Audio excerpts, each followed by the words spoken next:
editorial page wanted to endorse a candidate, just like the LA Times editorial page was ready to endorse a candidate, and their billionaire owners stepped in and nixed the idea. Well, that's what they can do. I know Jeff Bezos. I haven't talked to him for a while, haven't talked to him about this, but this is a super mistake. Let the paper operate. Let the news side and the editorial side work together. They actually should. During Watergate, that's exactly what happened. And to just kind of say, oh, anyway, it doesn't feel like disturbing. a mistake to me. I'll take that as my words. I know you call it a mistake, a big mistake. Why? Well, the statement that Jeff Bezos put out conflicts with the statement the Washington Post put out. It seems to me that Jeff Bezos is bending to Trump. It may not be a deal for something tangible right now, but he's bending to Trump.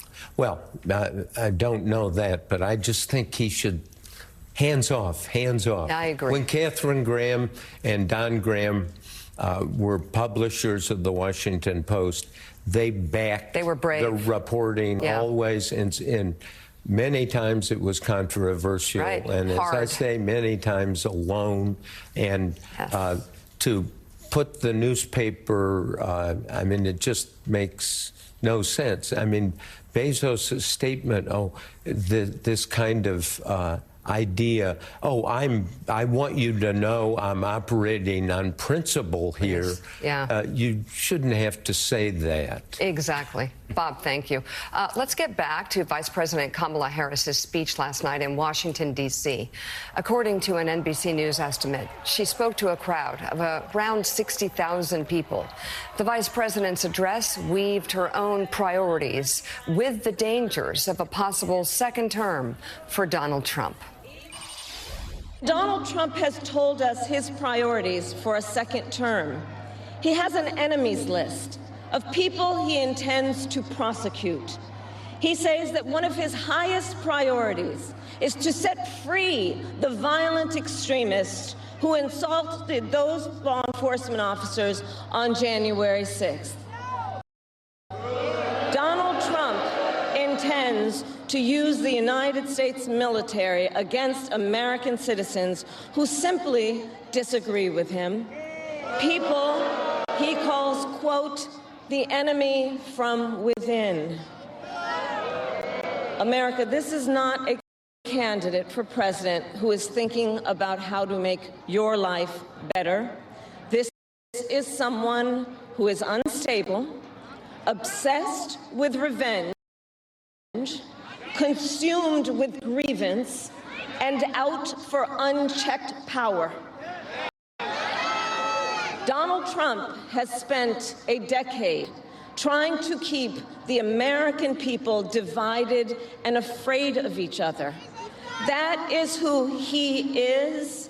But America, I am here tonight to say that is not who we are. That is not who we are. I pledge to seek common ground and common sense solutions to make your life better. I am not looking to score political points. I am looking to make progress. I pledge to listen to experts, to those who will be impacted by the decisions I make, and to people who disagree with me. Unlike Donald Trump, I don't believe people who disagree with me are the enemy. He wants to put them in jail. I'll give them a seat at the table.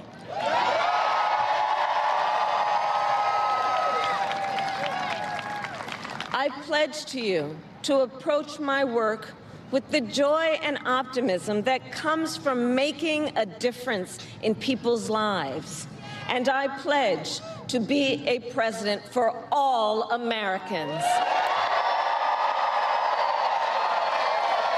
And to always put country above party and self. My presidency will be different because the challenges we face are different. Our top priority as a nation 4 years ago was to end the pandemic and rescue the economy. Now, our biggest challenge is to lower costs that were rising even before the pandemic and that are still too high. I get it. I still remember our mother sitting at that yellow Formica table, late at night, cup of tea in hand, a pile of bills in front of her, trying to make it all work. And I've heard from so many of you who are facing even greater financial pressures. Donald Trump's answer to you is the same as it was the last time. Another $1 trillion in tax cuts for billionaires and big corporations. And this time, he will pay for it with a 20% national sales tax on everything you buy that is imported. Think about it. Clothes, food, toys, cell phones. A Trump sales tax that would cost the average family nearly $4,000 more a year. And on top of that, you will pay even more if Donald Trump finally gets his way and repeals the Affordable Care Act, which would throw millions of Americans off their health insurance and take us back to when insurance companies had the power to deny people with pre-existing conditions. Well, we are not going back. We are not going back. There's so many contrasts here, and again, I'm struck. Excuse me, I'm struck by people who claim that Kamala Harris doesn't talk about the issues. I'm struck by all the excuses they try to make. If you talk about the contrasts on issues, you have Kamala Harris talking about tax cuts, not for billionaires or multinational corporations, which Donald Trump is promising to do, but tax cuts for working Americans, tax cuts for small businesses, for entrepreneurs, for family restaurants, for first-time home buyers, for parents. So there's great contrast there, but also specifics. Contrast of their backgrounds. You have somebody from a working-class family, a middle-class family, versus a billionaire who inherited hundreds of millions of dollars from his father. So there's a great contrast about somebody who really understands what working Americans are going through. But then you have, and this is a great topic for Bob Woodward to talk about, character. Enemies list for Donald Trump versus a to-do list for Kamala Harris. And she talks about her campaign being about joy and optimism, about compromise and consensus, about putting country over self, about putting country over party. And yet, Bob, you've documented it in your books Fear and Rage, and we've all seen it play out over the past several months in this campaign, that Donald Trump is the antithesis of someone who would put country over self, country over party. And instead of putting together a to-do list for day one for the American people, he's talking about an enemies list, going after Nancy Pelosi, going after Adam Schiff, going after CBS News, going after anybody who disagrees with him. Yes, he does. And you played that speech by Vice President Harris. I just extracted some notes from a meeting this summer that the Vice President had with Bibi Netanyahu. It was closed doors. I got some notes about the meeting. She was tough with Netanyahu in a way that he did not like at all. And she's saying, look at what's going on in Gaza is unconscionable, an unconscionable humanitarian disaster. Then she went out to the press and said exactly the same thing and said, I will not be silent. Netanyahu was furious, but he knew, She may be the next president of the United States, so he didn't say anything. So her willingness to go get in his face, the motto, "I will not be silent," is one of the things she ought to hang around her neck with pride. You know, Jim, you listen to that speech, and obviously inflation and abortion and the border and all those issues are central to this decision. But at the end of the day, it may come down to some people, perhaps just enough people, they just don't want to go back to the kind of politics we've endured for the last 10 years, which is waking up every morning and wondering what the president did or said or tweeted or posted or who he insulted.